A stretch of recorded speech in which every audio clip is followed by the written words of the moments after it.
Welcome back to the Deucecast Extra. We are the TV wing of the Deucecast Enterprise, whatever you want to call it, the Deucecast conglomerate. As you can see, it's just myself and Ryfin right now. Earl, now that I think about it, I may have forgotten to remind Earl that it was Tuesday. He needs to be reminded that it's Tuesday. Is it my fault he's not here? I don't know. If he'll show up when he can show up. A lot of times he's got meetings and stuff on Tuesday nights, so hopefully he'll be here sooner rather than later.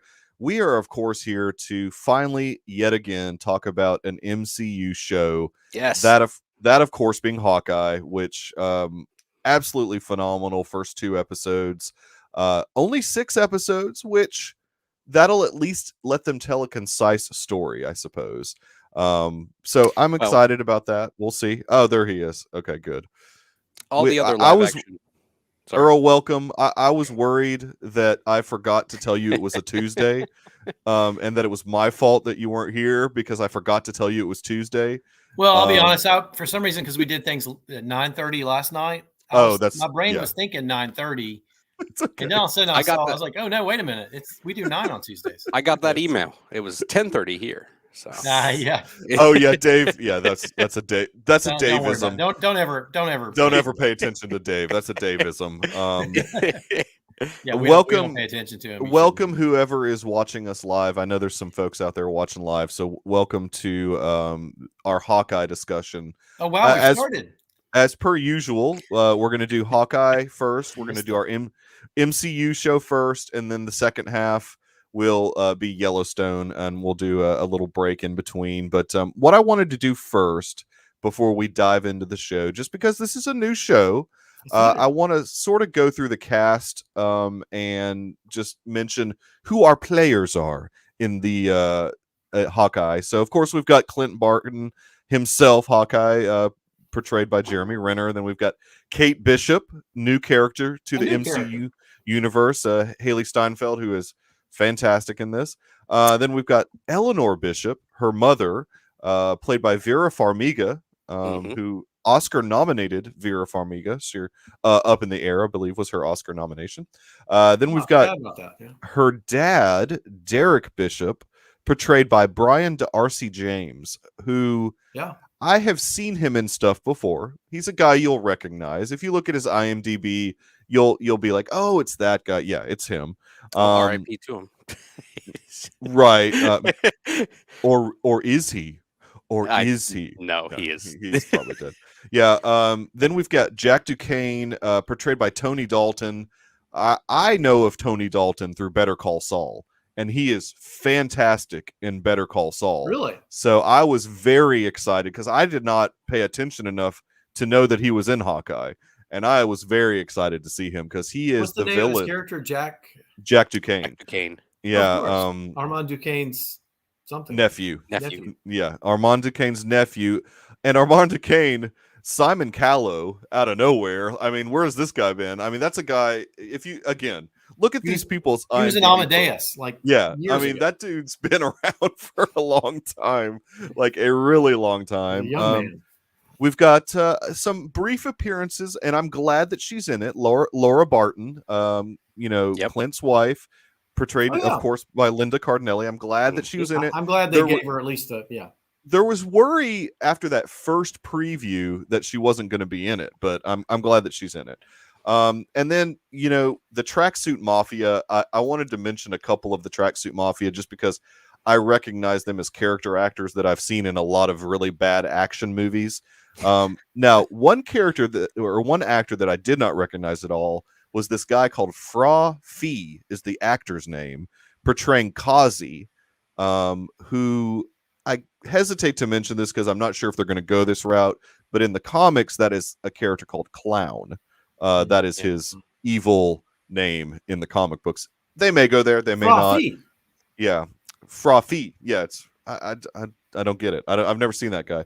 Now, a guy that I have seen, the actor Alexis Panovich, who's a bad guy in a ton of horrible action movies.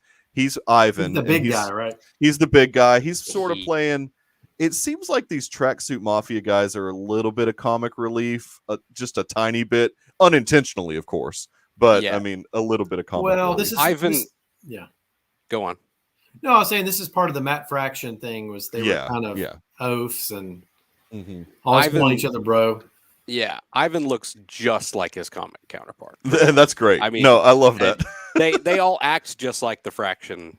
Yes, I love it. I love it. I've read the first 3 issues of Fraction's run, in prep for this show. Yeah, and I was surprised at how comic accurate those characters were. They're pretty much in line with the comics. There are some differing things that we can get into later, but those guys were dead on. Another actor that I recognized again as being in horrible action movies, as a henchman usually, is Pietro Adamski. Is I guess how I'm going to pronounce his. He's Tomas. He's part of the Tracksuit Mafia. Do you know these guys from like Bruce Willis films? Yeah, or what? That's really? Seriously what it is. It's all the horrible Bruce Willis movies that I've watched. I was kidding. Guys, Russian henchmen. No, that's exactly what it is. It's 100% exactly what it is. It's all the furniture. Randomly, we go away from the Russian henchman and go to sort of like the Hispanic henchman in Enrique, who is part of the Tracksuit Mafia. He's played by Carlos Navarro. I didn't really recognize him. And then at the end of episode 2, we get a very brief glimpse at Maya Lopez, aka Echo, portrayed by Alaqua Cox. Yeah. Yep. So that's sort of. There's other people. There's a couple different. There's a couple different cops, that are going to be involved. We saw, one of them calling Kate at one point that they're going to be involved in the show. But that's for the first 2 episodes. Those are kind of your main players. Rhys Thomas directed the first 2 episodes. I think they were really good. Christoph Beck does the score with another guy named Michael, and I'm not even going to try and pronounce his last name. It's a crazy long last name. So they're sort of tag teaming the composing duties. But Christoph Beck, as far as the MCU is concerned, did Ant-Man, Ant-Man and the Wasp, and WandaVision. So he's part of the family basically. So guys, let's talk about these episodes. What did you guys think, Ryfin, about the first episode? Let's sort of go over that first episode. Okay, Never Meet Your Heroes, as it's called. Yes, exactly. I thought it was the weaker of the 2 episodes. It was doing a lot of setup, which is fine. Because they released 2 episodes, I forgave that. It's doing a lot of setup of Kate Bishop's character, kind of where Clint is, the guilt he's feeling at the time in the episode. We can get into a little bit later. I really, really like Haley Steinfeld as Kate Bishop. I think she's fantastic. And from my understanding, it's one of the few things we can thank the pandemic for, because she was not initially going to be able to shoot the show. Pre-scheduling, the pre-COVID scheduling. Wow. And thanks to the pandemic, she actually was able to take on the role. So she's busy. I mean, she is a very busy actress. So I think we're very lucky to have gotten Haley Steinfeld in the MCU. I think that she's going to be. I don't know Bumblebee 2, but of course she has that show on Hulu. Arcane or whatever it's called. Yeah, and then she's got Dickinson on Apple Plus, but that's Apple Plus. The last season just came out. She has that Netflix cartoon which just came out, which is based on a League of Legends thing. It's a video game thing. Oh, okay. It's supposed to be really good, but I've not seen it.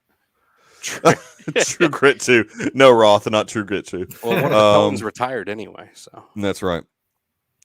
I mean, I think that, and I'll let you make this point, that I'm glad that they released these first 2 episodes. But what were your thoughts on why you thought that was a good idea to do that?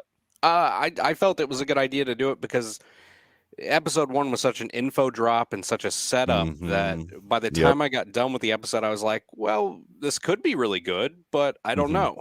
And when I got through and started watching episode 2 and things just started clicking and questions, a little bit of questions were answered and things were starting to fall in place, I was like, I'm really digging this show right now. I think it was a very smart strategy to drop episode 2 because I think it puts a lot of things in perspective And I think it's a much better episode. Not to say episode 1 is bad. I just think episode 2 kind of starts to hit its groove.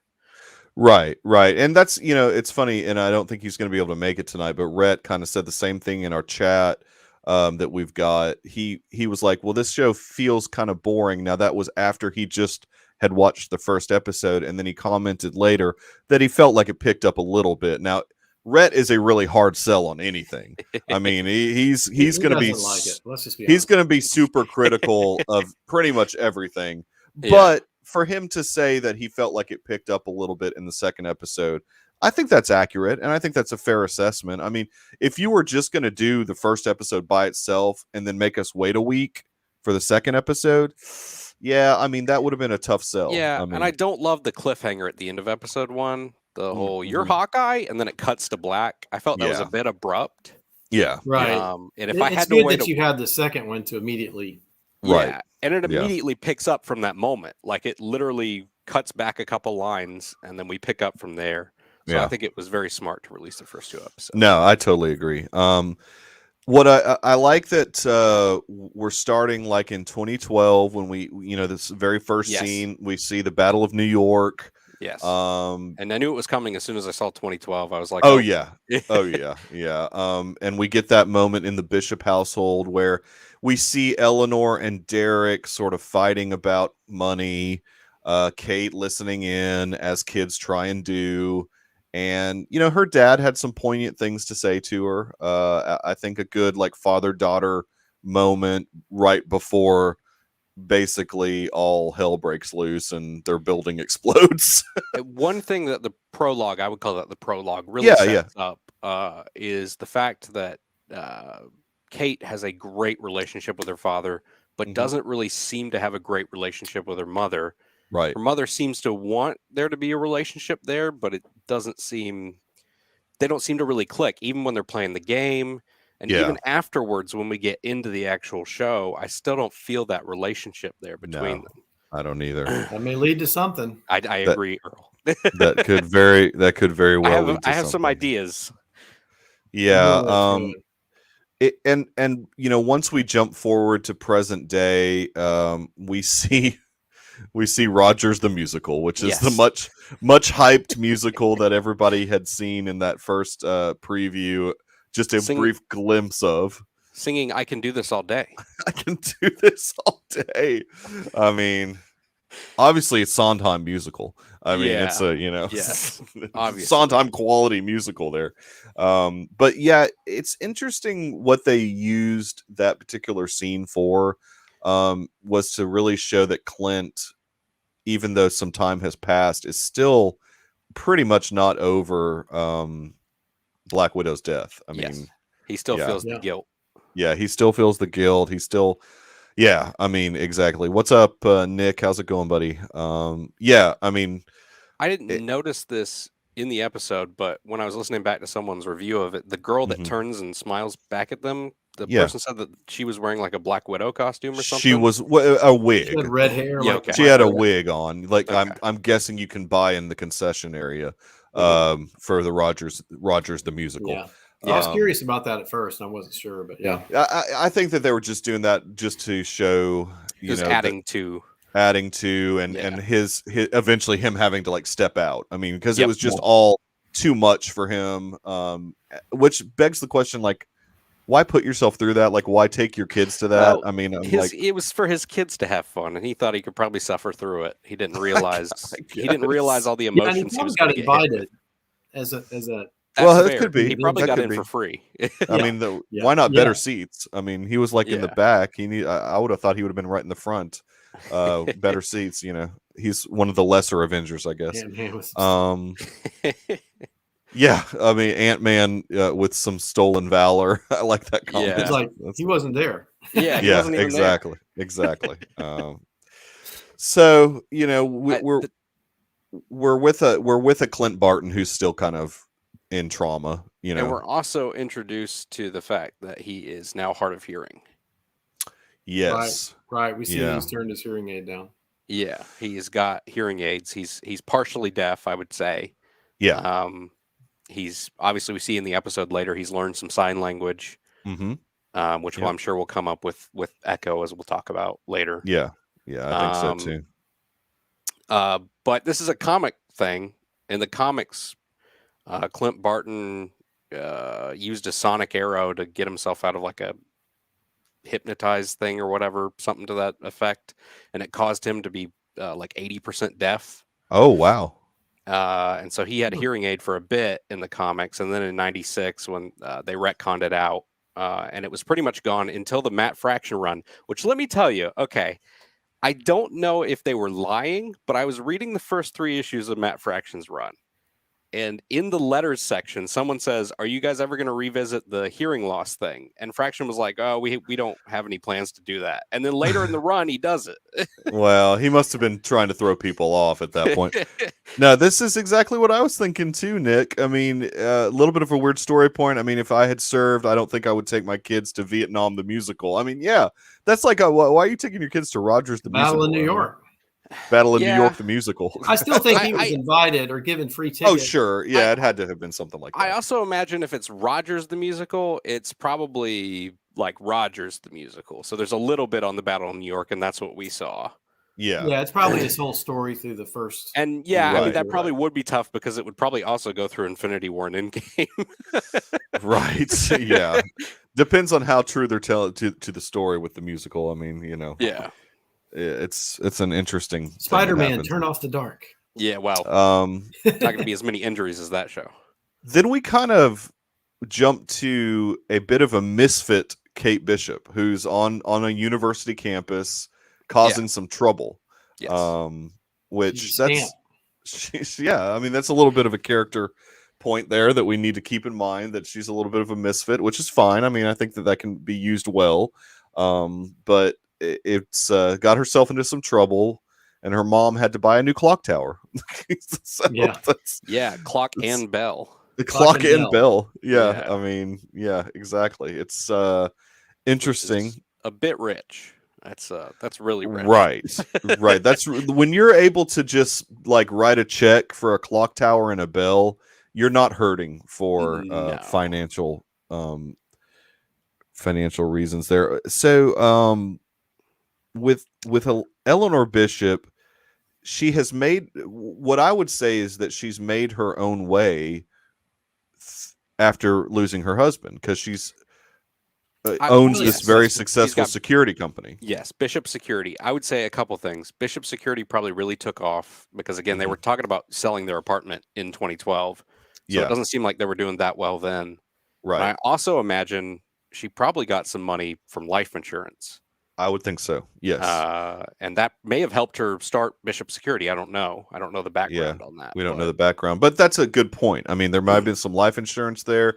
There may have even been, and I know that they haven't really touched on this too much in the MCU. I mean, you had a little bit of conversation about it with Vulture's character, with Michael Keaton's character, how like some citizens may have gotten money through that Battle of New York, through like the destruction of their private property. So maybe she got some money from that too. I mean, who knows? That's true.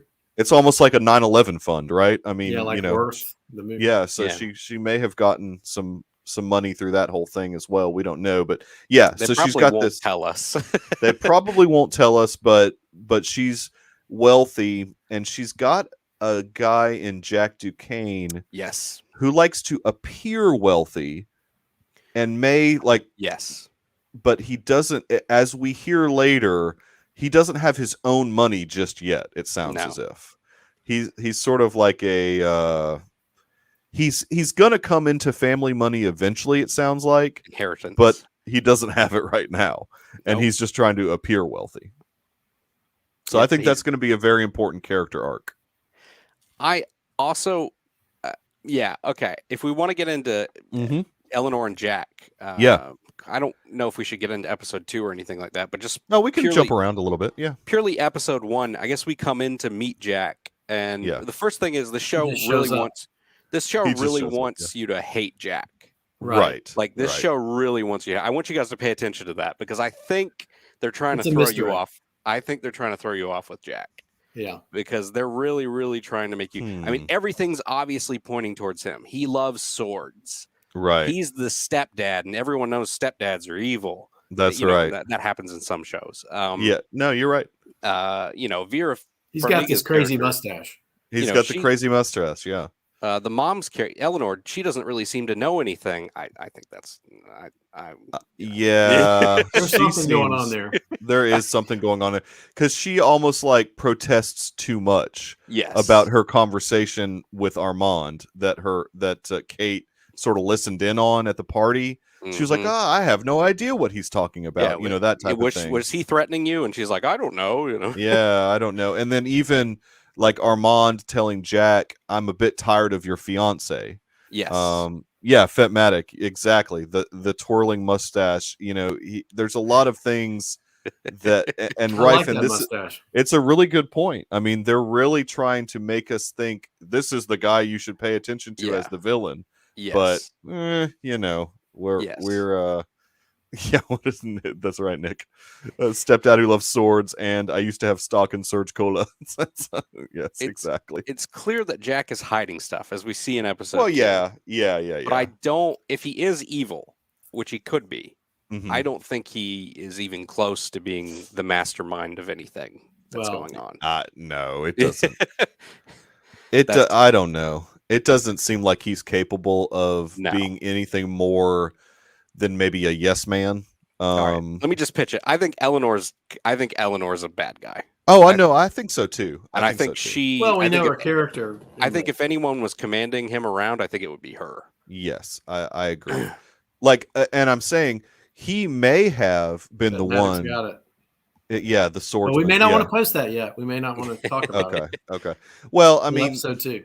He is probably the one that did the deed as far as killing his uncle. Oh, but he could. You don't think so? I don't think so. I'm not convinced of that. No, I don't think so. I think that's the easy solution. Yeah, that's too. Well, that's under her command. The show shows you him putting the sword in his thing. Yeah, and then of course he died by a sword. I'm just saying that under her command, under Eleanor's command, Jack, you need to take care of your uncle. He's getting too close. Yeah, that type of thing. Yeah, I would say that's a possibility, but I almost think it might have just been her. But yeah, if she's she did the deed on her own. Oh, yeah, that'd be a twist. That'd be a twist for sure. Yeah, and I know we're jumping all over the place here, but we're outsmarting the show probably. Right, exactly. I think Mephisto shows up, and Mephisto shows up exactly. Well, I mean, there is a certain character that we know is coming that will talk about. We know has connections to someone that we've definitely seen so far. We'll just say that. Yes, that could be coming as early as about 2 a.m. Central Time.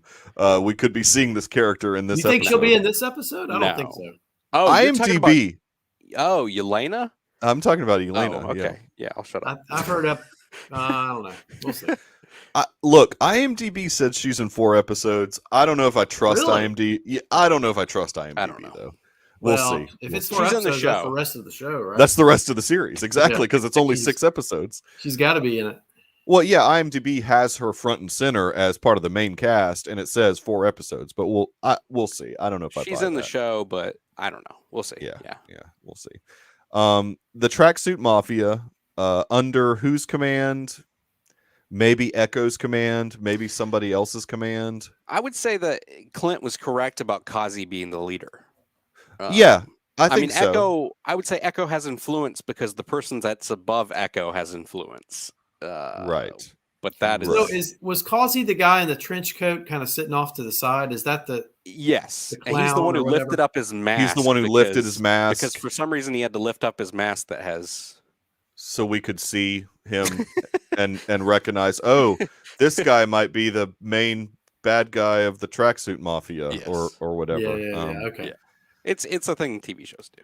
Yeah, it's fun. I mean, that way we know we see who the antagonist is. Yeah, and again, I don't know how far they're going to go with him being the clown or whatever. I mean, in the comic, from what Ryfin was telling me before the show, he's a pretty vicious character. In the comic, from what it said, he is a paid assassin and wasn't actually part of the Tracksuit Mafia.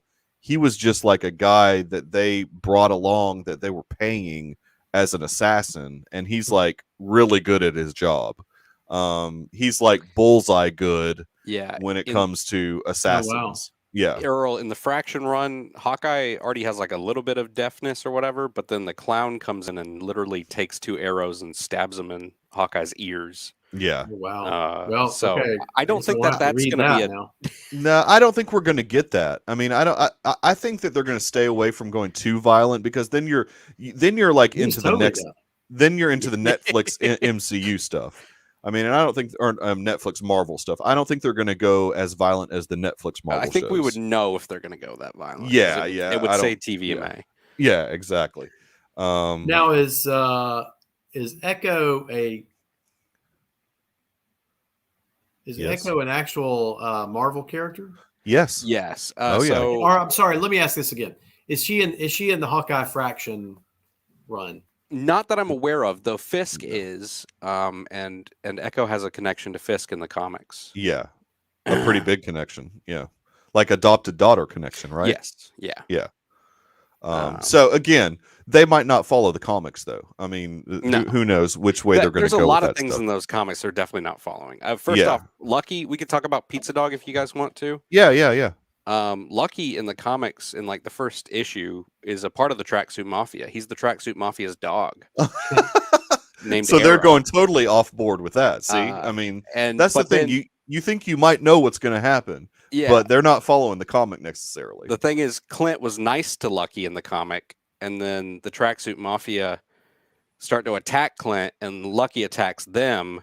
They proceed to kick the crap out of Lucky, and he gets like pretty much beaten to the point that he has to be taken to an emergency clinic. What if Lucky's like leading the Tracksuit Mafia to like maybe he still is working for the Tracksuit Mafia? Yeah. Lucky lost an eye because the Tracksuit Mafia beat the crap out of him, and Clint saved him. Yeah. So now in the show, Kate saves him from the car. From the car accident. Yeah. I mean, so, and I like that. I like this version of Pizza Dog. It sounds like the Fraction comic is pretty violent. Oh yeah. So I don't know if I'm ready for surprised. I don't know if I'm ready for that in a Disney Plus MCU show. I liked it on the Netflix Marvel shows because you knew what you were getting, but I don't know if I'm ready for that quite yet with a Disney Plus MCU show. I mean, like you get beat. I think you saw the origin. I was upset when the dog was getting kicked and yelping just like for three seconds. I was like, no, we don't need to have this happen to this dog. But yeah, and Nick, you're right. I mean, the name Pizza Dog is the best, and I don't want to hear him called Lucky. I just want him to be Pizza Dog. He's gonna be they're gonna call it. Okay, well, I mean, that's his name. Yeah, but they don't know that. Why not just call him Pizza Dog? Is it good for dogs to eat pizza? Yes, it is. Doctor, you're not a veterinarian. It is good for them to eat pizza. I had the same question, Earl. I'm reading the comic and I'm like, that's not got to be good for us. That's not. I'm just thinking there's some foods dogs can't eat, and I was like, I think anyway, this is what I'm thinking about. I think they could eat pizza, but I don't think it's healthy to continually give it for their meal. Exactly. Yeah. A big bowl of cheese in their gut. Like Kate already had like a frozen pizza. Like she kept feeding the dog pizza. I mean, well, she was living right there above the pizza place or next. That's right. That's right. He's still Baby Yoda to us. Forget this Grogu thing. That's not going to stick. That's right.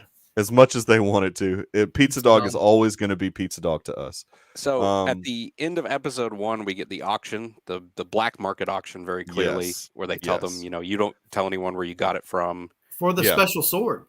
Yeah. Yes. And Ronin's sword and suit. Yeah. That's where the Tracksuit Mafia get introduced to us. And they tell their crew that they're looking for a watch. Yeah. That is going to be, I think, the MacGuffin, I guess, of what they're trying to get. I don't know that it's going to be that important, but what? Well, there's something about it because they showed it like the guy. Yeah, he had it.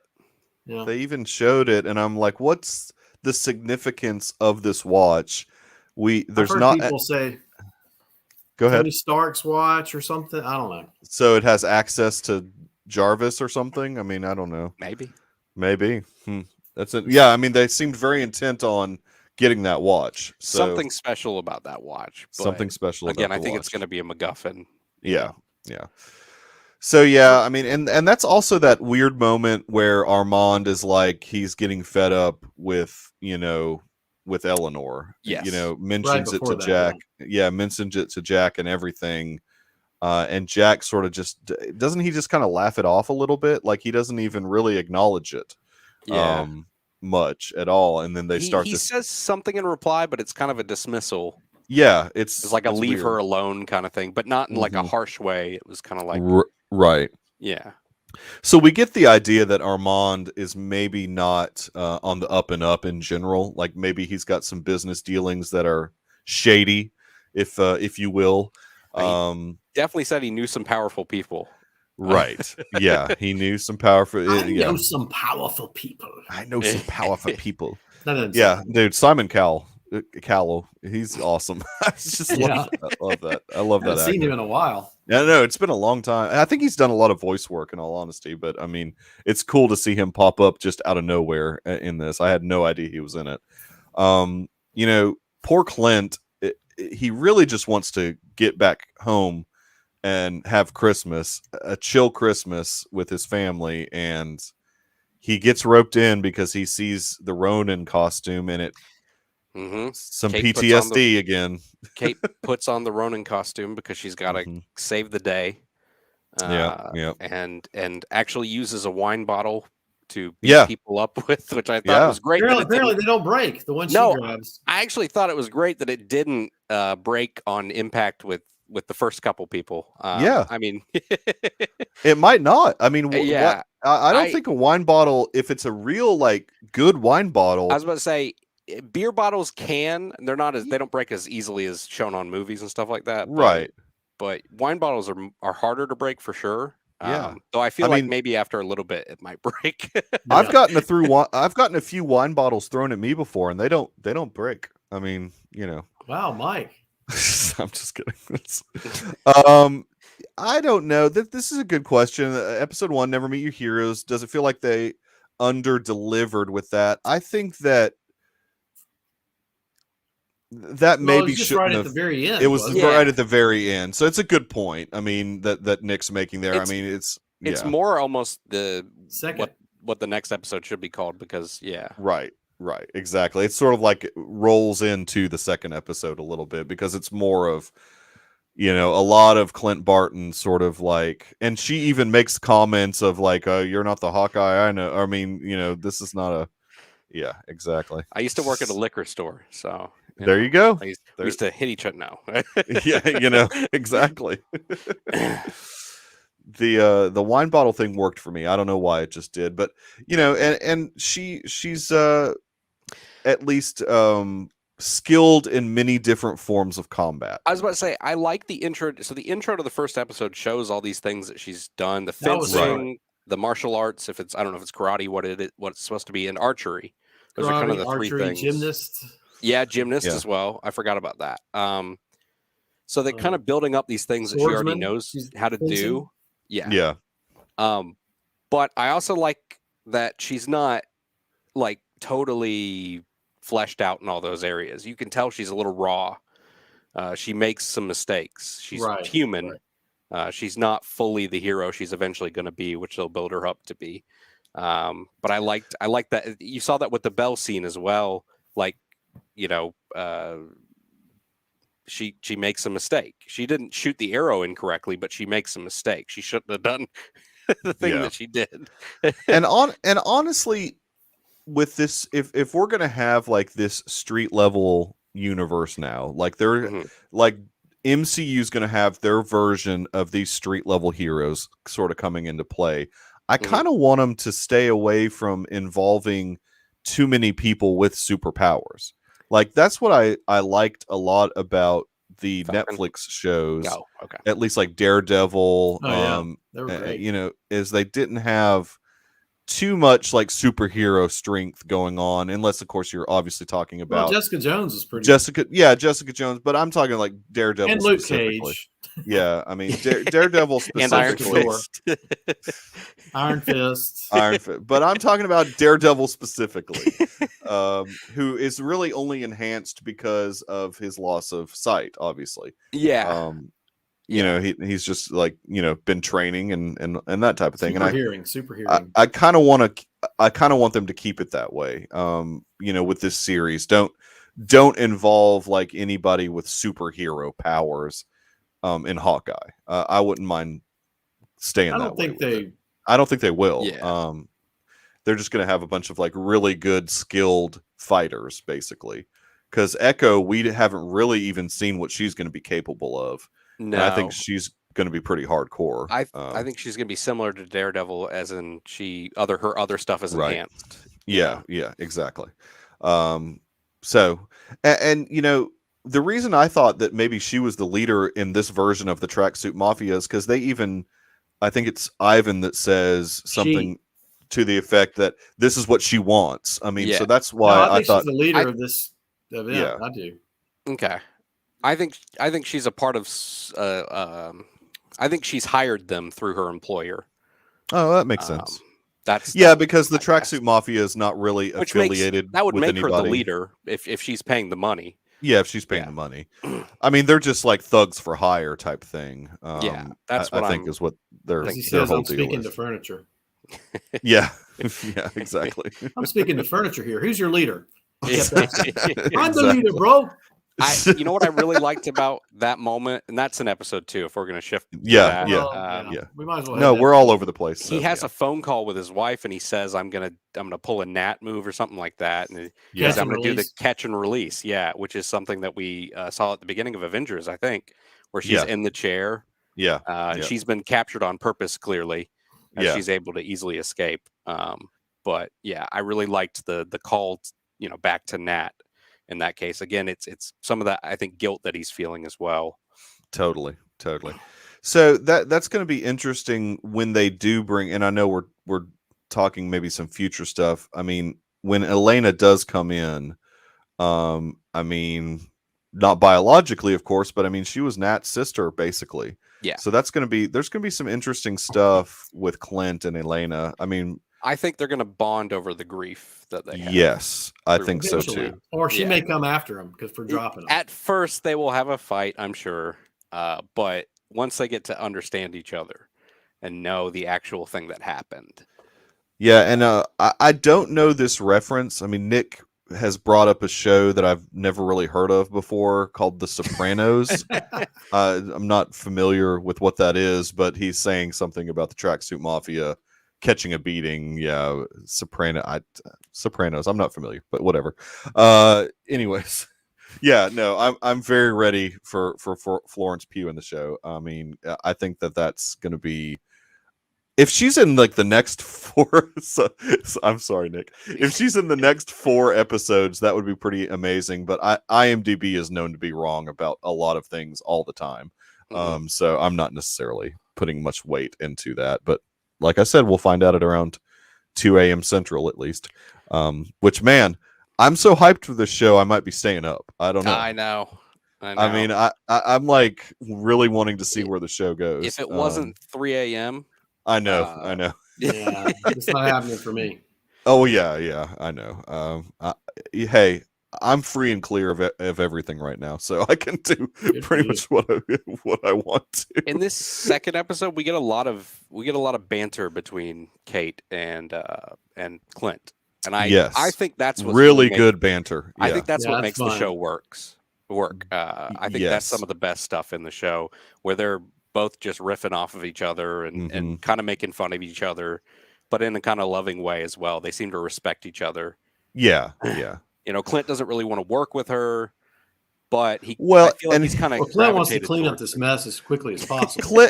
Clint really wants to be like so serious about everything, but he's starting to like maybe to crack. Soften up a little bit. Even like Pizza Dog is softening up a little bit. I mean, when he came back to Pizza Dog, he was giving him love. And, he was giving him some love. And he said he'd see him again, even though I think later on he said he wasn't going to be back. So yeah, exactly. But yeah, I mean, that's gonna obviously be the strength of this show is Haley Seinfeld, Jeremy Renner working really well together. The script is great in the show. I love the dialogue that they've written for them. And it's just perfect casting like that. And I don't know anything about Kate Bishop in the comics, but this feels like really good casting. I think she's great casting. I've only read the first 3 issues of Fractions Run again. I will say this. In Fractions Run, Kate Bishop is an already established superhero. Oh, okay. She was established with the Young Avengers. So by the time you get to Fractions Run, she's a very confident person. And she and Clint seem to work well together, but disagree a ton. And they're both confident in what they believe in. But Clint really loves her. And it almost feels like a daughter figure to him. Right. And she's kind of the rebellious daughter almost. But this in the show, she's a bit more almost naive and fangirly. Yes, definitely a daughter vibe going here, but still kind of a daughter vibe. Yeah, very much so. Yeah, like and at some point, it's gonna get to the place where it's gonna be I need to protect her, so I'm gonna have to stay around and miss Christmas type thing. Well, I mean, you know what? But I'm interested in that because I feel like he's not gonna miss Christmas. I was about to say I feel like it's gonna be Planes, Trains, and Automobiles where they're gonna get there at like the last second. Oh, okay. Well, he's got 6 days. I was about to say right? 6 days, 6 episodes. I believe he was on 5 in the last episode. Yeah, day 5. Yeah. So I think every episode is going to be a day. Okay. Leading up to this Christmas. He'll make it. I think that works. And the last episode, what? It comes out the 24th. When does it come out? 22nd. 22nd. Right? So right before Christmas. It's almost going to be a Christmas. Yeah. Yeah. They're trying to tie in a bunch of families to watch this. Yes. Especially the part where he stabs the arrows into. Roth thinks he's going to come down the chimney last minute to arrive. I like that. And you know what? I'd be willing to bet Kate probably comes with him to Christmas because there's probably going to be family drama that she doesn't have a family to go to. Probably. And like Planes, Trains, and Automobiles, they walk in with the suitcase together. That's going to be a good moment then. That's going to be a good moment. Wow. Right, making the Planes, Trains, and Automobiles connection. That's right. Why not? I love the series. I'm really glad that we're getting this series. I think that I don't know what the implications of it will end up being. I don't know if it's going to be more of like a standalone thing that introduces some important characters that will be used later on. Mm-hmm. I don't know like implications of, this is going to have great huge implications in the MCU. I don't know if that every series has to be Loki. Not every series has to be Loki where there's implications and ripples and stuff. I think this is going to be like a standalone story introducing a lot of important characters that will be used later on. Yeah, one of them's already spun off. We already know one of them's got a spin Echo. Yeah, Echo's already going to have her own show. So. And we know it's also building up the Young Avengers, right? So we've been slowly building up. WandaVision did it. Falcon and the Winter Soldier did it a little bit with Isaiah Wilson, whatever his name is. I can't remember right now. And now you've got Kate Bishop. Elena. You got Yelena. You got U.S. Agent. You can use all kinds of people. I'm sure that. Well, that may be Dark Avengers, but I think Kang was a part of the Young Avengers as well. One version of him, he was like Iron Lad or something. Iron Lad, that's exactly right. Iron Lad. I remember reading about that. Yeah, Iron Lad. So it's something that they can set up. I know that Echo is very closely tied to Kingpin, and so there are a lot of rumors about would Kingpin show up in the show, right? Or would he show up in Echo? I've been thinking a lot about that this whole Netflix Marvel series thing and introducing the characters into the MCU. There is danger in that because there's no way that they're going to be the same version of those characters. And so there's going to be a soft reboot. There'll be, and there's danger in that because then you're going to have a lot of fans that felt taken advantage of because they're not going to have the same characters. They're not going to be the same. I mean, you're going to have totally different versions. You're going to have like a Kingpin who's not as violent as he was in the Netflix. Do we really need that or want that? I don't know. I, for one, would love to see it, but I can understand why there would be some fans of those Marvel series or the Netflix series that would be ticked off about it. I'll just say this. I would love to see it personally because I think there's some people that got killed off that I would like to see back. Because there are certain characters that in the comics were used a lot more, and they could be even more comic accurate if they were to bring in some of those Netflix guys to do it. That's true. That's true. So, that's a good point. That's a very good point. I'm just saying that Ben I Urich don't want... is a guy I would like undead. Who's that? Ben Urich as a guy. Yeah, me too. I was like, I'm just saying that I don't want to see Finn, what's his name, back as Iron Fist. I don't want to see that guy back as Iron Fist. I don't want to see that guy back. Man. I think no, and I don't know this, but I think if you're fine. They just need better writing. If you bring everyone else in, I think you got to bring him in. And I don't know that they're bringing everyone else. I don't know. Like, I don't know that Mike Coulter is going to come back as yeah. I mean, I don't know. They could. Power Man. Yeah, I did like season 2. I did like the whole Iron Fist and Power Man thing. That was pretty cool. But that first season of Iron Fist, man. See, you're talking to a guy who watched Daredevil season 1 and Jessica Jones season 1. Oh, you didn't watch all of them. Fell off. Dude, have you not watched the last 2 seasons of Daredevil? No. Oh, they're so good. Oh, Garrison. In fact, I just watched Daredevil season 1 again. Yeah. Over Thanksgiving break.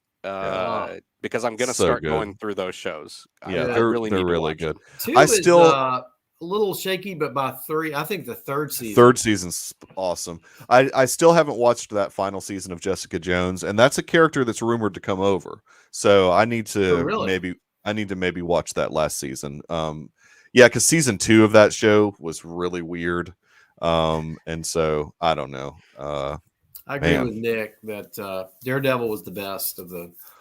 Yeah, I think ultimately I didn't really. Jessica Jones was okay. The first season was good, and I liked the Defenders thing they did, like the team up. That was fun. That was a fun little thing that they did. So, anyways, we've gotten totally off of Hawkeye somehow. I really like Daredevil.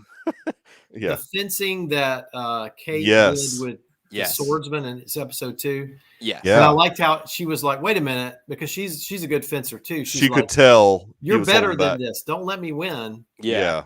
And when she went for it, he just took her sword out. And I was like, that's pretty cool. In the second match, the one they do, I mean, I'm not even a fencer, but I could tell, you could tell that he was giving it up to her because he was opening up his body constantly. Yeah. And she was not taking the full stab to kind of prove her point. Mm-hmm.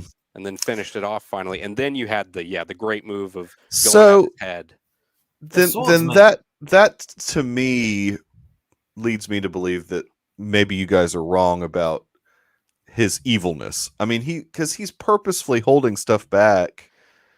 I don't know. We'll see. We'll see how I don't think he's so in the comics. He's kind of like a little bit of both. Like he's been a foil for Hawkeye, and then sometimes he's teamed up with Hawkeye. So I think he's going to be a villain who turns, maybe. Yeah. Oh yeah. I mean, you're right, Fetman. No, I know Mike Coulter's on that show, but who says he couldn't come back? But Jacques Duquesne in the comics, who's the character that they're based off of. Jacques. Well, this is Jack. He trained Hawkeye, like you said, in that circus that Hawkeye was a part of, and that comes up throughout Hawkeye's comics because people who are also trained by the swordsman come up as other bad guys and stuff like that.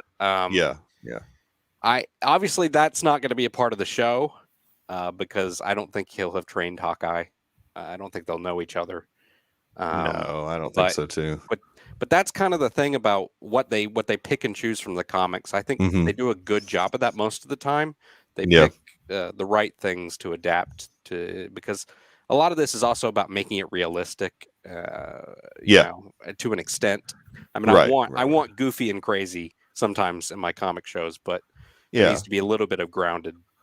Well, I think the Tracksuit Mafia is. Well, I think most of the Tracksuit Mafia is goofy enough that we'll get that. I think that the Kazi guy is going to be hardcore. He's very serious. He's very serious. He's not broing with the other guys. He's not broing. Yo, bro. Because I don't think he's even really part. Again, I think that they hired him.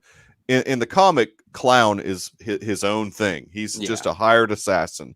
He's not really part of the Tracksuit Mafia. So, I mean, it'll be interesting to see which way they go with that because The way that he was portrayed, at least on the ground, he was like the guy that they were taking orders from on the ground. Like during, the explosion part, they were taking orders from him. And, and then Ivan also seemed like he was kind of a leader, but more like a goofy kind of guy, though. Well, I mean, yeah, the Foot Clan is still around, obviously, too. Yes, but they're both going to be in here. I think we're going to get some Foot Clan too at some point. Well, I see what you're saying. The Foot, I don't know. There's the whole like Daredevil, the Foot. I don't know what they're called, but that's the hand. That's the hand. Oh my gosh. Yeah, he's talking Teenage Mutant Ninja yeah, Turtles. Well, and to understand, Teenage Mutant Ninja Turtles is a parody of Frank Miller's Daredevil. Right. Yeah. You have Stick and Splinter. You have the foot, hand. Yeah. the foot, the mouth, the hand. I don't know. Whatever. Well, anything else on these first 2 episodes, guys? Any other points you guys want to throw out? I have one more comic thing that I just thought was interesting. It's not really to do with the show necessarily. Okay. But Ronin was a character in Marvel Comics. Do you know the first person that held the title of Ronin? Is Maya Lopez. Echo? It was Echo. Now, wow. Obviously, that's not the case in the MCU. Interesting. I imagine she probably won't take up the mantle since her show is called Echo. Yeah. It'll probably just be Echo. But I thought that was interesting, especially since she's in a show which is going to deal with. Wow, I did not know that. Yeah, 2005. I was not aware. So is Sir. I did not know that. So, that's a terrible Johnny Carson, by the way. It's not bad, actually. It's not horrible. So I thought the Ronin thing in Endgame was a little, to me, it was like a little quick and forced. Like if you don't really, like, you know what I mean? Like to bring it back to this character and this is a little strange. And I'm glad they keep showing the scene again because right. For people to make that connection because it was so quick in Endgame, and then he kind of turns almost, he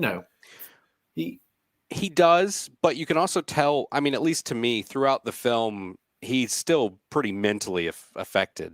Yeah. Well, I think he's a little off. Yeah. And about his branding, we got to get his branding better. Yeah, it's all about his branding. Katniss Everdeen is that was I know. That was so random. Mom, a superhero. Well, but that is Times Square. I mean, all those people that dress up out there. You're right. I'm sure there's some Katniss Everdeen people, there are probably not that many Hawkeye people. That's true. That's because his costume keeps changing. There's no set.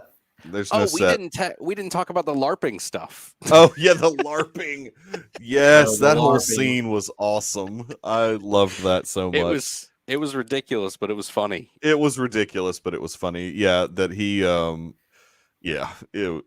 we going to see Grills? He might be back. I think he'll be back. He's a comic character. Is he? Mm-hmm. And they said his name. Yeah, in the comic, he shows up literally in the first 3 issues at one point, and he's like literally grilling, but his name is Grills. So he's a cook. All right. Well, grilling. I think we'll get him back. I think he'll end up helping. Like whenever they do that, like whenever they introduce a silly character that's obviously has nothing to do with being superhero-esque or whatever, they will use him and he'll have to help Clint. Clint will need his help with something at some point and he'll bail him out. Yeah, I think it'll happen. Yeah, I think in the comics he has an important role actually. Like we'll see. Tiny important role. He's like Turk in Daredevil. Yeah, exactly. Showing up. Yeah, I think so too. Well, again, I mean, we will obviously continue this series, episode 3, 4, 5, 6. And 2 a.m. Central, 1 a.m. Mountain, I don't know, midnight Cali. They're so lucky over there. They just have to stay up till midnight. It's so unfair. It's only they live on the West Coast, so I know, of course they premiere it at midnight. Of course, they get all the perks. Garrison, where can the people find you on the interwebs? You can find me at SUPASH3. You could find me on Letterboxd at GRyphon, and you could find me on the Deucecast Discord. And one last thing I want to say: they put out a featurette for Hawkeye. I know I'm going long. This morning, which was about the LARPer scene, and in that featurette thing, they showed a LARPer that was cut from the episode that was wearing Hawkeye's comic accurate costume with the purple mask and the H. Really? Oh, yeah. They cut him. I'll send that photo to you later, Mikey. Why do you think they cut that? Just because they might use it later? I don't know. I have no idea. That's interesting. But he was definitely cut. And I guess we forgot to mention it last week, and I guess we should have. The Shang-Chi Avengers Assembled episode is up now also. Yes. I haven't seen that one yet. I haven't watched it yet. I need to watch it. I'm sure it's good. Too. It is, and it goes over all, they had to halt production and how they got started. Yeah. And So I look forward to watching that. I, in all honesty, had completely forgotten that was dropping on Disney Plus Day, and I need to go back and watch that. Wow. Dr. Earl, you're going to be returning for the Yellowstone conversation. So, and you're not anywhere to be found anyways, except the Discord from time to time. So I'm just like Rip. I don't have any identity. No birthday. You don't have any identity. Ryphon, thanks so much for joining us as always. We look forward to hearing your thoughts about episode 3 of Hawkeye next Tuesday. Right now, we're going to do our not so awkward transition into Yellowstone. Once again, I'm going to shout it out every week. Thanks so much to Nick for making this little transition video that has some awesome music. We're going to take a few minutes. Take a minute we or might two. Have biologic breaks. Everybody have some breaks, and we will be right back to talk about episode 5 of Yellowstone. Thanks so much, guys.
All right.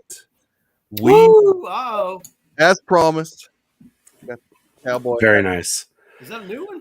Cowboy hat going. Gonna pop some Zoa. You get a new one, bro? It looks like you need which one? Oh, dude, which one is he's talking about the energy drink. The lemon lime is the best. No, I was talking about your hat. No, this is a hat that I earned this hat from branding up at this ranch. Oh, really? Mm-hmm. Nice. And Diamond Angus. Did you get branded? We don't talk about that. We don't talk about that. We don't talk about that. I got you. Okay. No, I did Keep not. that on the down low. I did not. Are you going to take the long train? I hope not. I am a little bit sick, so I'll try to mute myself when I have to do my sniffles. But you got the flu game, baby. Content over everything. Yeah, no, dude, I'm with you. Content over everything, dude. Flu A is ravaging Wyoming right now. Flu A, is that right? That's a thing. Oh, is that did you read an article about flu A or something? No, listen, dude. You had me kind of worried. I'm a public health defender, man. Yeah, you are. Or something. Yeah, you are. Dude, where are we? What show is this? This is that's right. Cowboy hats and rock energy drink, a killer combo. Oh man, exactly. Collect yourselves. Exactly. Episode 5 of Yellowstone, and you know what? The episodes do have titles. I just haven't really been going over Under a Blanket of Red, dude, which is an awesome title. Is that for this really episode. The title? Oh, yes, that is an awesome title. That's a great. Sorry, That's poetry, man. It is poetry. Speaking of, I just got to say, like, I could seriously just watch an hour of just cowboy things happening on my screen and like cool music that Taylor Sheridan picks. Like, I don't need like dialogue. I just like the cowboy stuff that's happening. I would just freaking love that. I mean, I'd be all about that. But just listen to Lloyd tell you how to put a saddle on a. Oh man, dude. That scene, I could just listen to that dude talk about saddle crap for an hour, and I don't know anything about any of it, but I could just, I mean, that dude sounds like he's a real cowboy. I mean, I could just listen to him talk about that stuff for. No, I think he's a legit. I think he is too. Yeah, I think like Forey Smith. I think he like legit knows what he's doing.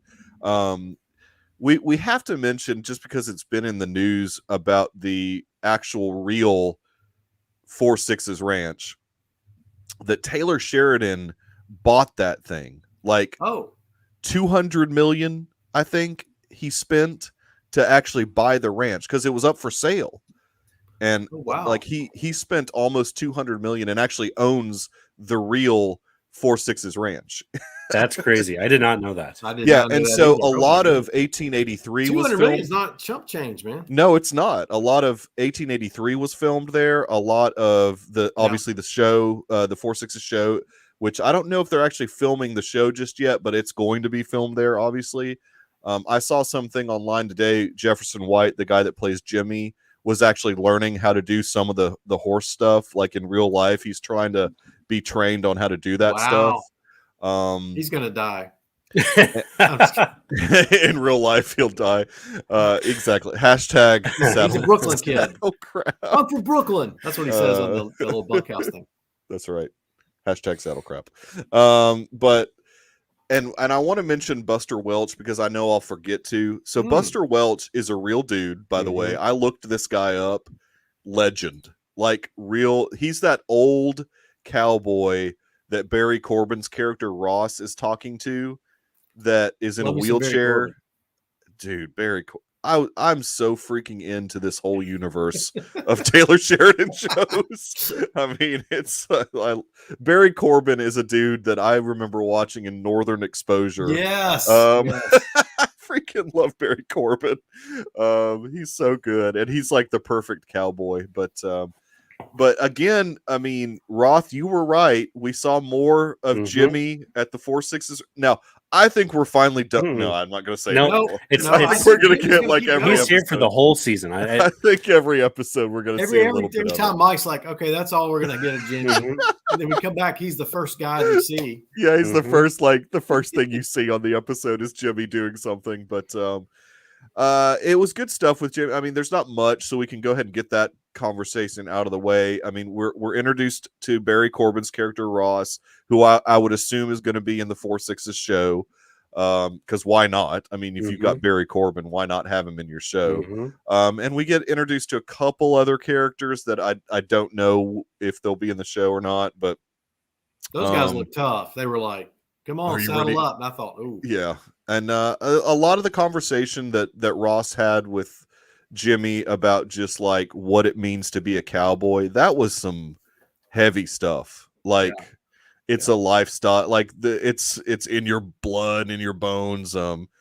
Roth, you gonna make it, man? I feel bad that we're doing the episode. Nope. Content over everything. We're fine. We're fine as long as I'm muted while I'm blowing my nose. We're good. We're good. I'm coming off of it anyways. I'm on the other side of it. You're basically like John Dutton in like you're on your deathbed, and you're right. like, when John has cancer, it's a similar situation. That's right. We're gonna get up and nose, we're gonna still work. Yeah. Yep. You're like cutting his appendix out or whatever that was. Look, if I have to go to work and speak on the radio, I can do this. I hear you. Yeah, and you do have the mute capability. So Earl, what were some of your takeaways on this particular episode, Earl? Oh man, wow! There's so much. There's a lot. There was a lot going on. There was a lot going on. I mean, we had. It was a slow. I'll say it was a slower episode. It was, but I still think that there's some really good meat to the episode. No, that's a great point. I think Beth finally broke the news to John about that she's going to go with market equities. And right, but his question, like, and what does that do for us? I mean, that's the key. And she says, "Well, I'm gonna, if I'm in the middle of destroy them from the inside." I forget how she says it. Yeah. She's a scary person. She basically said she's going to destroy them from the inside. I mean, that's exactly what she said. We get a little more Lloyd and Walker stuff, which I feel bad for Lloyd because, dude, I don't know what he's about to do. I'm not sure he's going to make it out of this. Did you hear Rip? Like, so John is talking to Rip. John's like, remember who he is. Remember what he means to us. Rip's like, the only reason he's still alive is because of what he means to us. Yeah. Like, holy crap. All he did was punch a guy. Come on. Right. Yeah, and I don't know. It's crazy. I think it's Rip a little is overreacting a little bit. Yeah, just a little. He's been around Beth a little bit too much, I think. That's a good point. Yeah. I don't see what Rip is so mad about right now. It feels like we missed something. He punched a mad at Laramie, to be truthful. Right. Well, he punched a dude that deserved to be punched. First of all, yeah. I mean, it feels that way. Like what Nick is saying that he's so done with Lloyd, but I mean, I think that Lloyd understands what's going on. I think it's part of being a part of the bunkhouse. You've got to go through these trials every once in a while. But I think I think he's coming through it on the next episode, though. I think it'll be okay. I don't know, man. He saw. I did like how Lloyd went and checked on the kid. He's kind of in this like, I'm an older dude. There's all these young people in the bunkhouse. Yeah. And the two outcasts kind of got together. Mm-hmm. So that was a cool scene. Anyway, what'd you like about it? I still don't like the kid. In fact, I'm like almost to the point where really the kid's getting useless to me. I like the actor Finn Little. I liked him in Those Who Wish Me Dead, but this character's kind of lame, in all honesty, so far. Now, they could totally do something that changes it, but again, we're like for the third episode in a row. Well, he made Beth really mad. I mean, all he did, it didn't. Right. It's like the kid just. It's the same situation as Rip and Lloyd, really. Yeah, it's like really they're overreacting. The kid didn't really. The kid screwed up, but he didn't like kill somebody, which wouldn't be a bad thing on the ranch, I don't think. Well, he was testing Beth. Him testing Beth is worse for him than if he actually like committed murder of a person in the eyes of Rip. Exactly. So there's another thing where you're like, I'm just missing something where I don't understand why these characters are motivated this certain way. Yeah, it feels unwarranted a bit. I mean, but it is what it is. The bunkhouse is a rough place. I mean, we get that much. We get introduced to a couple of new characters, and let me just say that if we have any more new characters, I'm gonna have to get a bigger poster board because I'm out of room on my poster board for the amount of characters that I wrote down at the beginning of the season. But we get introduced to a somewhat interesting character that I think must be motivated in some other way. This Summer Higgins character. Piper Paraboo, right? Played by Piper Paraboo. Yeah. So it appears that she's just an environmentalist or whatever. Yeah, exactly. But I'm not liking this. We'll see. We'll see how it goes. But I think it was maybe Sheriff, the Donnie character, who said, this is odd for this area. There's got to be some other reason these people are here. I'm wondering, like, if market equities brought all these maybe people in. That's a good call. I mean, really it just seems that way. But man, that speech that Dutton gave to her about like we kill the earthworms. Yeah, you kill earthworms, you kill the voles, you kill that like all these like animals. Put her in her place. Look, I think he stole that speech from me. I think Taylor Sheridan was at our Thanksgiving or something one year where that's a conversation that I've said to people that my dad said to people. Are you? I loved it. Jacob? I surprisingly am not. This is not a vegan. No tofurkey at Thanksgiving dinner. No tofurkey. Again, I mean, I think So is this going to be a love relationship for John? Though you think? I think so. I think it's going to bang. Yeah, I mean, she was flirting with him big time, calling him 50. He's obviously in his 60s. Wow. She was calling. Yeah. No, I think that's where they're going, which I'm still totally confused as to where the governor went. Like, where did this? They like must not have wanted that actress back or something because she was great. I mean, I thought that they were a great relationship. So I don't know, but yeah, I think that that's going to end up being a relationship of some type, but it'll be sort of a subplot. I don't think there'll be much importance to it. But could be if this summer character is working for market equities, it could end up being bad. There could be some and if more. Beth gets a hold of her. Woo. Yeah, Beth is now in bed with market equities, and John maybe as well. Yeah, but wow, nice way to say it. I like how you said that. What's the little boy that Casey's son? Tate. He did a sweat. He did a sweat with.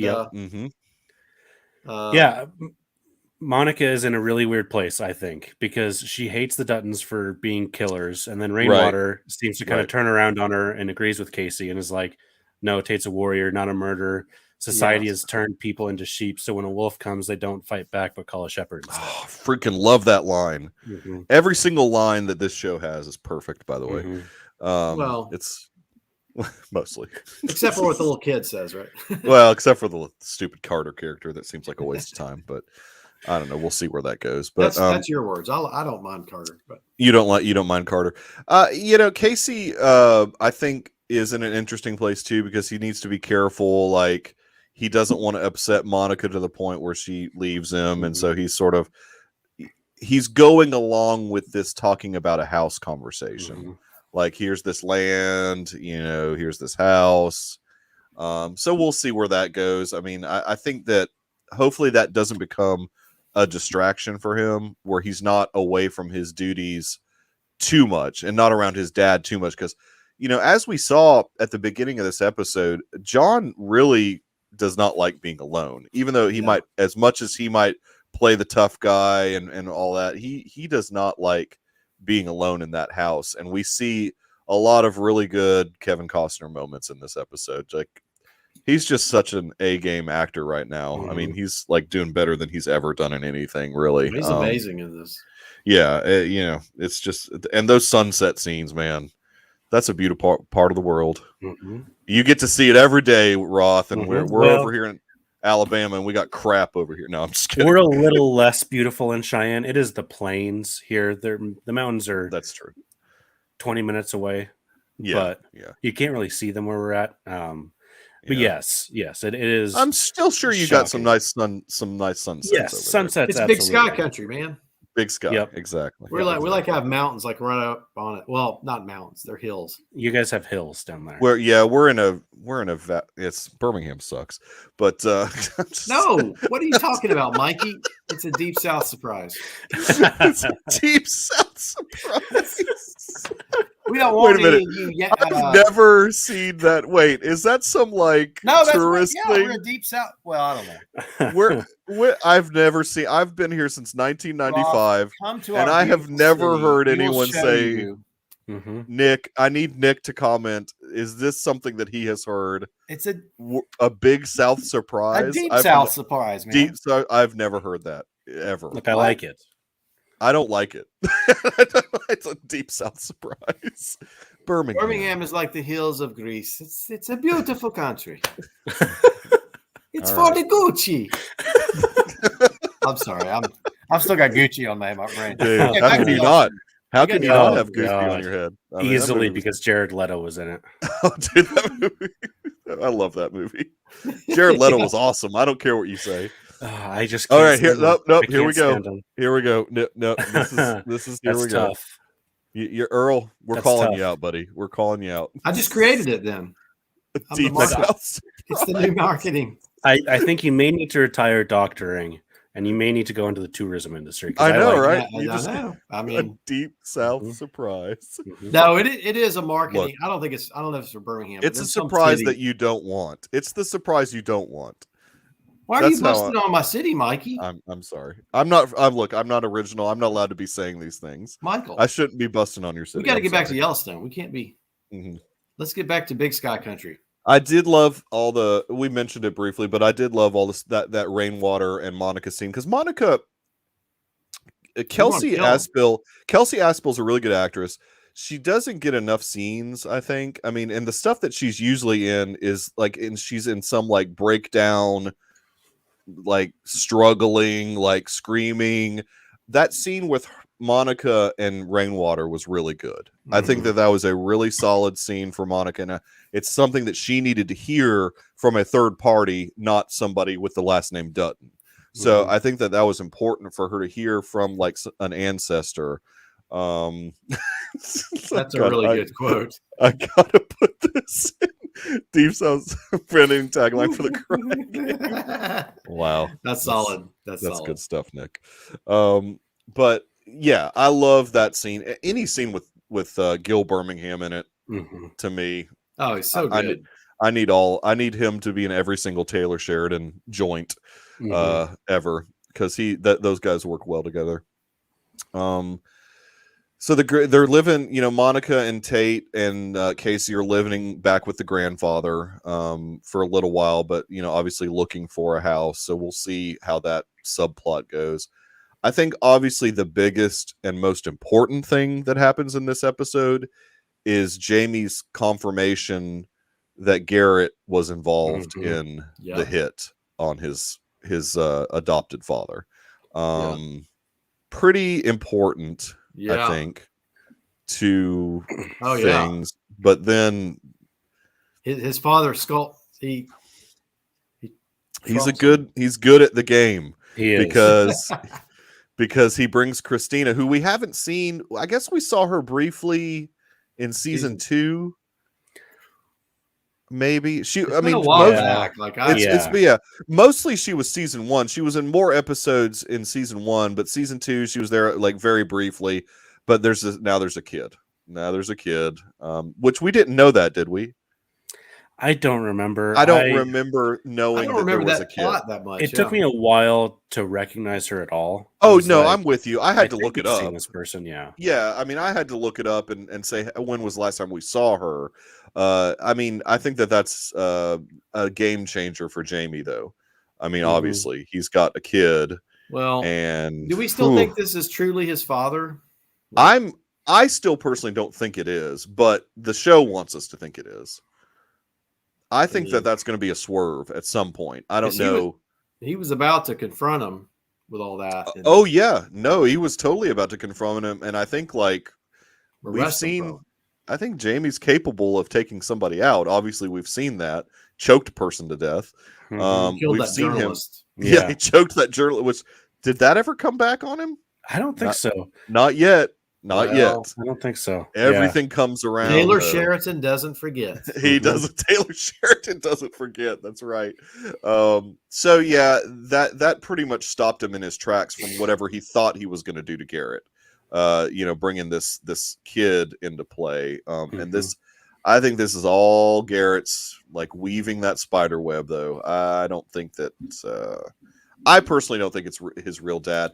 I'd rather at this point it not be his real dad, because that's going to be, I don't like to see characters like, for me, when a character commits patricide, it ruins that character for me altogether.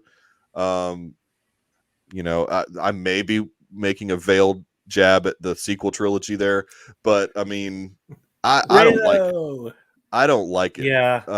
When a character, when we try and redeem a character that's committed patricide, I don't think that that's a good thing to ever do. And so I don't want Garrett to be his actual father because I want Jamie to take him out at some point. And you know, if it's his actual father, even if his father's like the most evil person on the face of the earth, that sort of brings Jamie down even further into the pit of despair, basically, because he's having to kill. Going to be conflicted now. Mm-hmm. That's the idea. That's why I think Garrett's not really his dad, because Garrett's got this whole spider web weaved, and he's distracting him because he knows he's found out, obviously, you know, because as he said, I think he said the line, you know, obviously the truth comes out always. Yeah. So he said that line, and then Christina comes out with the baby. So, you know, I think it's all part of Garrett's plan. He's one evil dude. Yeah. I don't know. We'll see what happens with it, but I hope it's not his real dad. I don't want it to be his real dad. That's just my personal thought about that character, because I would hate for that to be something. Because I want him to come back into I want Jamie to come back into the Dutton fold fully. I want him to be like, you know, because redemption, Mikey. I know. I know you've wanted that for a long time, and I'm finally coming along with that, because I really liked that moment. I think it was in the last episode that Casey and Jamie had together. Yeah. In the office. I think that was a cool moment between those two characters. And we don't get to see Casey be that vulnerable that often. I think Rip's going to kill Jamie. That's my goal. That's my gosh. Yeah, I just don't know what they're going to do with the Jamie character. That's my only thing I disliked from this episode, is not necessarily that they did it, but I just don't like where this might be heading. Like you're kind of talking about with the possibility of patricide and whatnot. It just, they're painting it. It seems like they're painting themselves into a corner here. But I'm sure they've got something figured out, because Sheridan does have a plan. Oh yeah. I just can't see it, which I suppose is a good thing also. Yeah. No. Then there's the subplot with Laramie and Walker. I wish they wouldn't have that scene in there. That's just disgusting. It's horrible.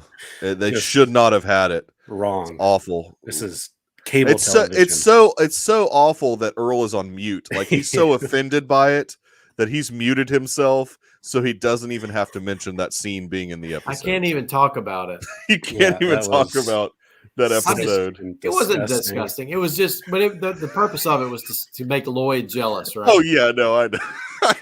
I know. It was. So is it true that we think Walker's going to go to the 4-6s show? I read that somewhere in an article that he is eventually going to go to the 4-6s, because I think what's going to happen is this Lloyd and Walker thing's obviously got to come to some type of resolution, and the resolution is going to be that Rip has to send Walker away, or Lloyd's going to kill him. You know, that type of thing.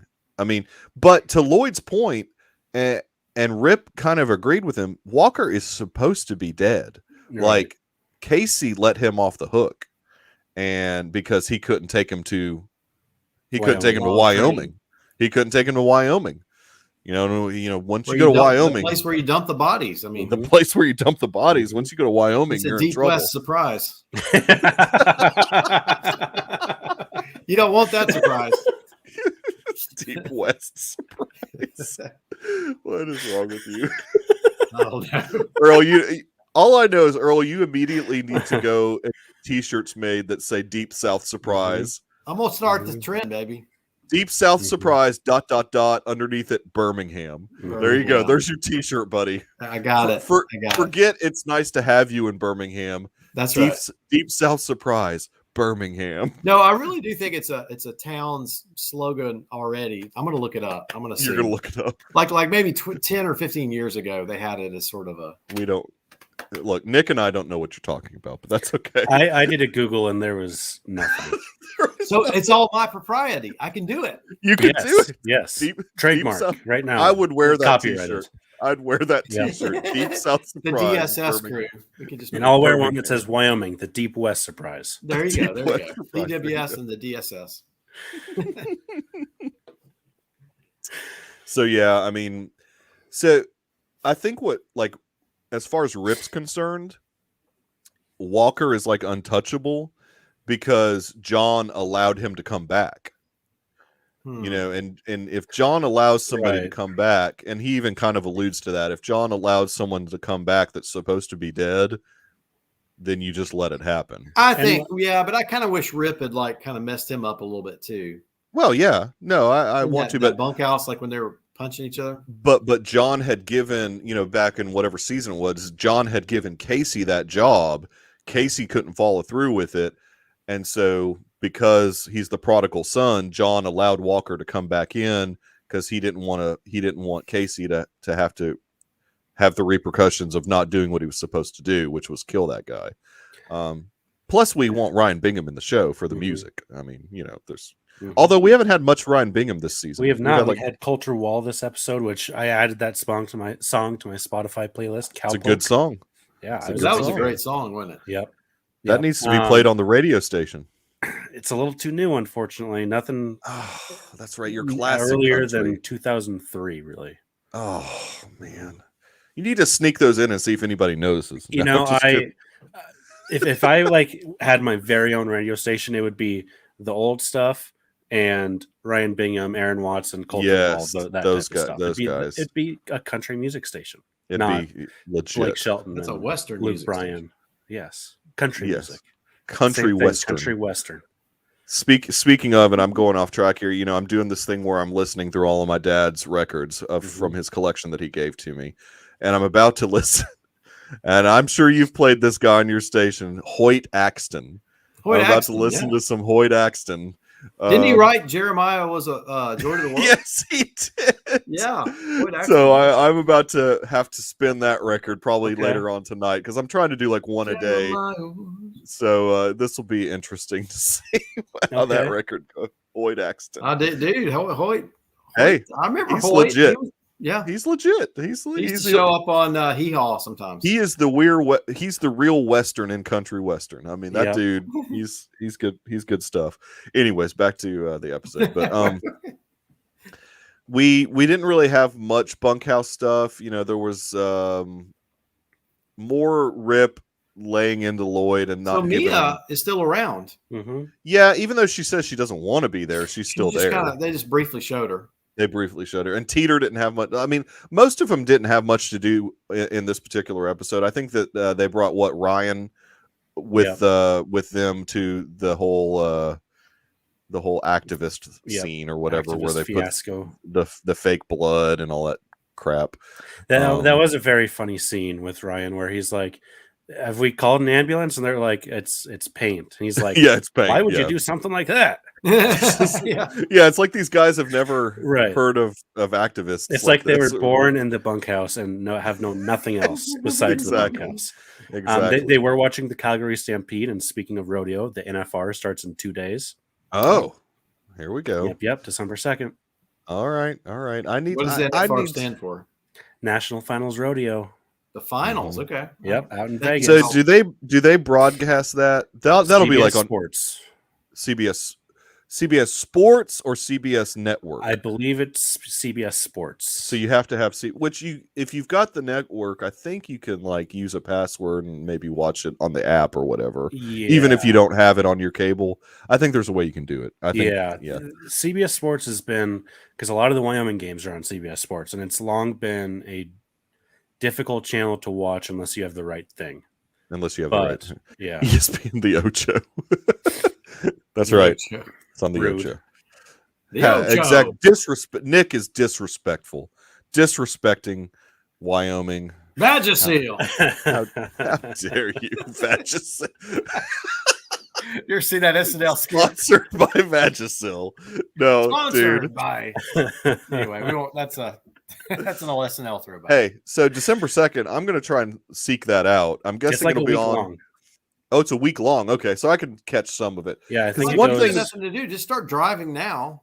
You can get. No. I'm going to. It is. Is it in Calgary this year? No. It's in Vegas every year. It's in Vegas. Oh, Vegas. It used to be in Oklahoma, but now it's in Calgary. Yeah. So I believe it goes like Thursday until like the 10th or so, somewhere around there. So yeah. It's a long ordeal. I need like so I wanted to wear the cowboy hat out of the house, and the wife wasn't having any of it. So I need something to wear I need an event to go to wear the cowboy hat out in You got to public. go swing dancing. Well, we don't have that anymore here. We had one. I bet it's out there somewhere.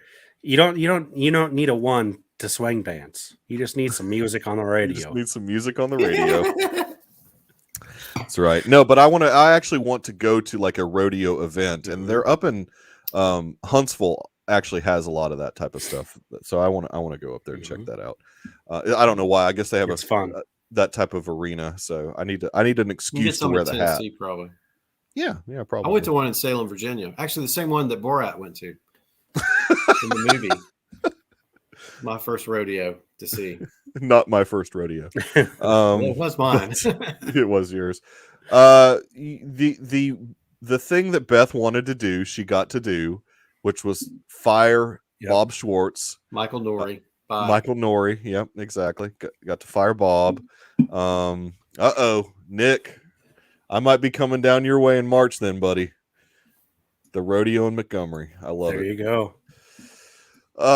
So yeah, Bob, I think we won't see Bob anymore. I think Bob is done. Beth got to fire him because she now is the CFO. Is that what I'm understanding? Of yes, a COO? section, COO, a section of market equities for Montana, basically, and she wants to move Schwartz and Meyer like back into Montana. She said. Now, where is Schwartz and Meyer located? Are they in Salt Lake City?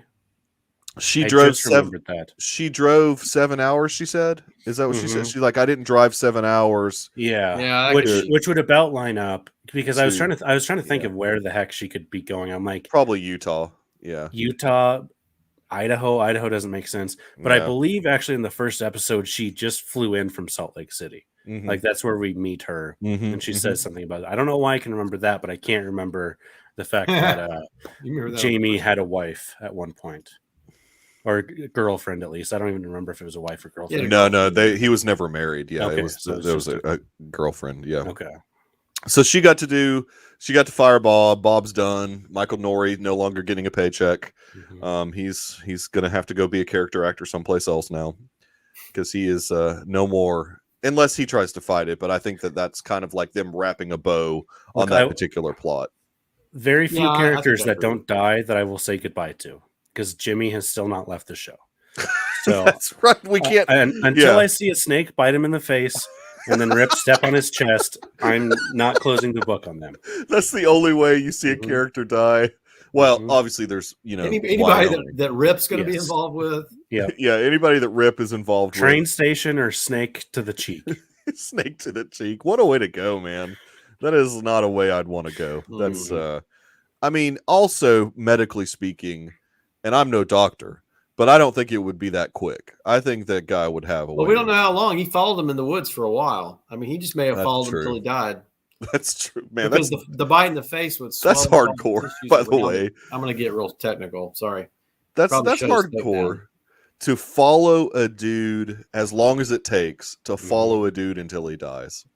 That's Rip for you. I mean, he's only about to find a road, and Rip kind of corrals him over so he doesn't. So he's walking back by the road. I know, dude. I try to kill Jimmy off, and he can't. I can't get him off the show. I'm just like, okay, you've set up the 4-6 this show. We don't need any more scenes. We don't need you anymore. Go. We don't need Jimmy anymore. We've done everything we need to do. Although now I just want more Barry Corbin. I just want more like. Just to hear him talking about. What's the guy's Welch? Was that old guy? Well, he and Welch were talking. Ross and Buster Welch were talking about cowboying. You could barely.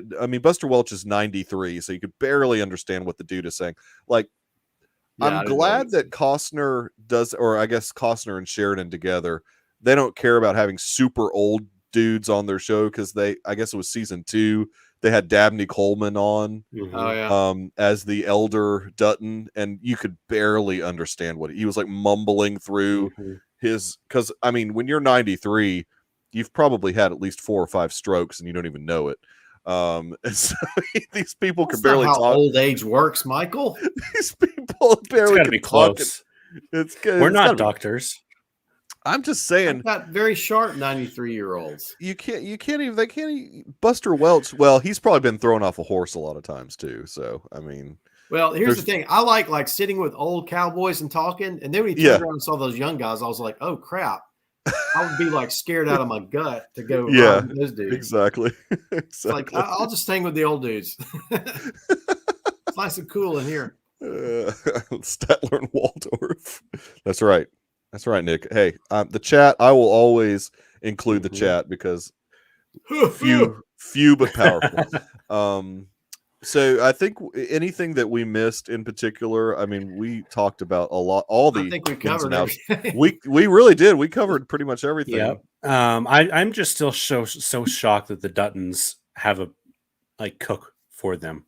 It's just crazy every time a professional chef guy. Money. They have a lot of money, but every time I see them, I'm like, this is so weird that they have a chef. Yeah, it does seem like sort of antithetical to like what their vibe is. They're very wealthy. They're a wealthy family. But yeah, they don't have time to cook. They don't have time. And there's, I'm not going to say what I was about to say, but I'll say this: there's no wife in the house to cook them dinner. But that's not their only job. But on a ranch, that is a big product of their job, so that's why they need a cook. I'll say this: Monica's grandfather looked like he could cook better than the cook at the Dutton's place. That food looked awesome. I was so freaking hungry. Well, I think that's the Native Americans. I don't know what they call them, like flat cakes or it's something like that. Something like that. I think that's what Tate was eating. Tate was about to chow down because it wasn't a pancake. I think it was like one of those flat cake things that they eat, and it looked so good. I was like, give me all of that food. I can't remember what time of day I was watching that episode, but I was super hungry after watching that part. I was ready for some breakfast type food. I'm always hungry for breakfast food. I guess we did get the Terrell Riggins. He gave him full immunity for giving the information on Garrett. So this guy is not only going to have full immunity, he's going to be in protective custody. They're going to move him to a better. I mean, so this guy got the cush end of that deal. Well, but that doesn't mean he's just because he gets full immunity doesn't mean he's outside the reach of RIP. Well, this is true. A snake to the face is coming down. And he doesn't get out. He doesn't get out. He doesn't get out. He's not out of the prison. And he's not charged with more stuff. He's not charged with more stuff.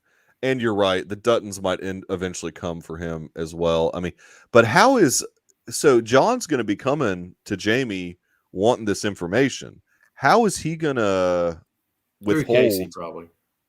Well, Casey first, then John eventually. But I mean, through Casey. But yeah, I mean, how is he going to withhold this information that he knows is true about Garrett Randall?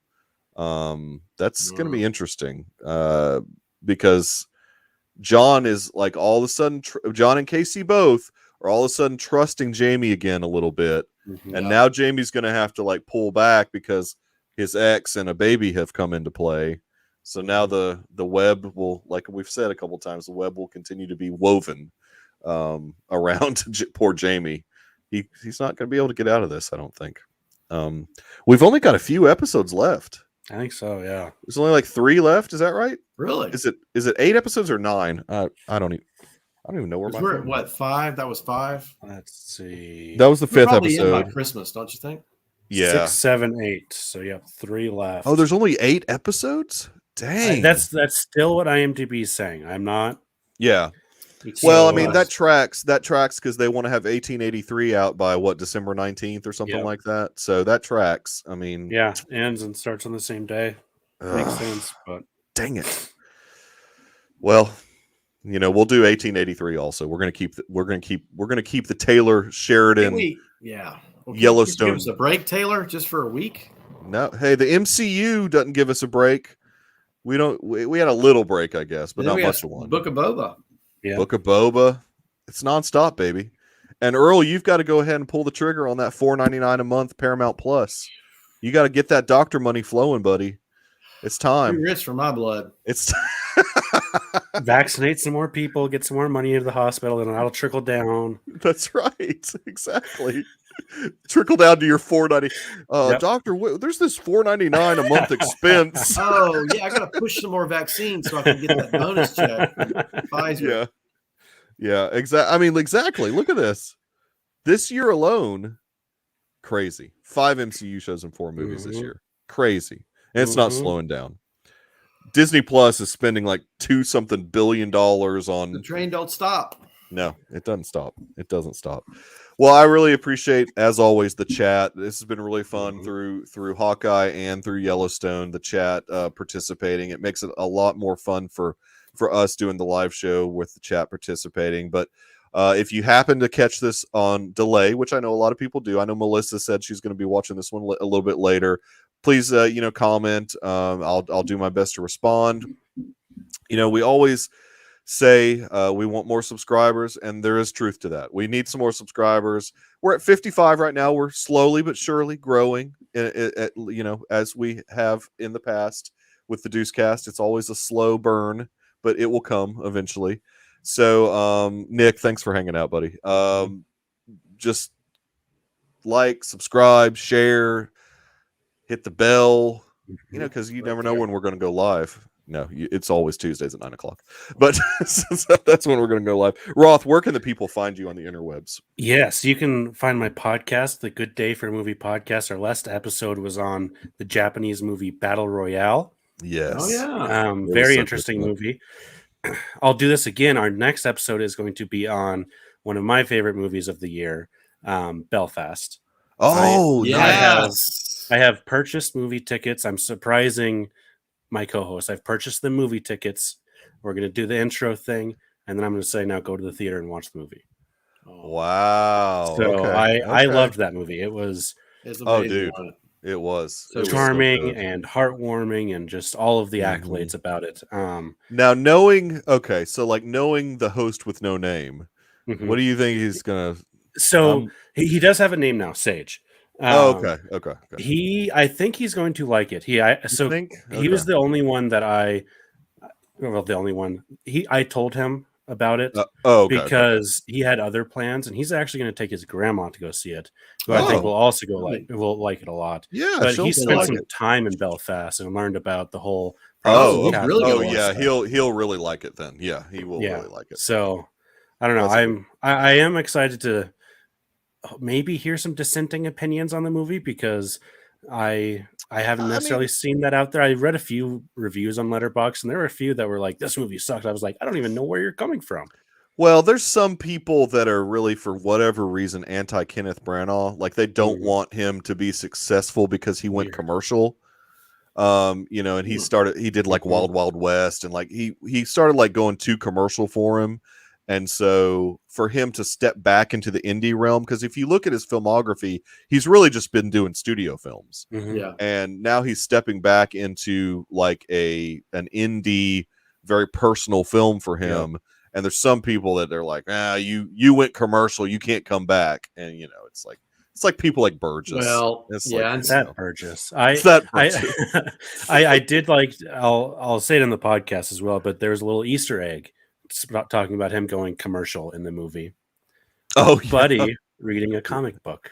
Yes, I saw that. Yeah, of Thor, because it's based on him. Yeah, reading that Thor. Oh, that was not. Yeah, I didn't think about the touch of that. Yeah. No, that's good stuff. Yeah, so that's that. And then you can follow me on Twitter and Instagram at Roth from Wyoming. So that's awesome. And I'm also, of course, in the Deucecast Discord.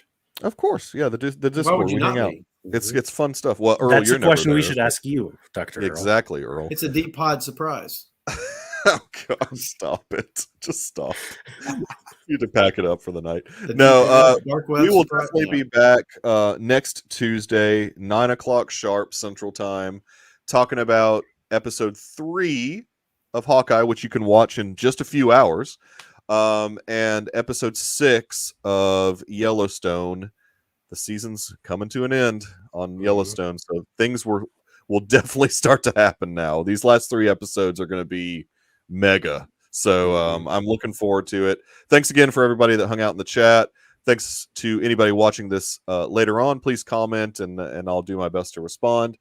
We will be back next week for more silliness and whatever we do here. So Everybody have a great night.